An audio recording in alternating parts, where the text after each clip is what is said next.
నిజామాబాద్ జిల్లా ముప్కాల్ మండలం Vempalli national highway 44 పై DCM వాహనం ఒకటి అదుపు తప్పి కాలువలో పడిపోయింది.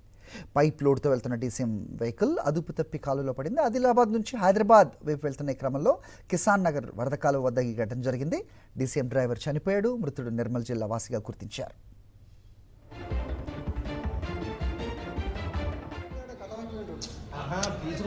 ఈసుడు కష్టము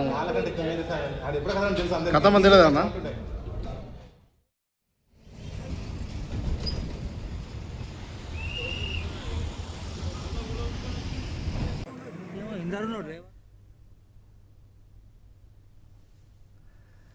నిజామాబాద్ జిల్లా ముప్కాల్ మండలం వేంపల్లి నేషనల్ హైవే 44 పై డీసీఎం వెహికల్ ఒకటి అదుపు తప్పి కాలువలో పడిపోయిన విజువల్స్ మనం చూస్తున్నాం. పైప్ లోడ్తో వెళ్తోంది డీసీఎం వెహికల్, అదుపు తప్పి కాలువలో పడిపోయింది. ఆదిలాబాద్ నుంచి హైదరాబాద్ వైపు వెళ్తున్న క్రమంలో కిసాన్ నగర్ వరద కాలువ వద్ద జరిగింది ఘటన. డ్రైవర్ చనిపోయాడు. మృతుడు నిర్మల్ జిల్లా వాసిగా గుర్తించారు.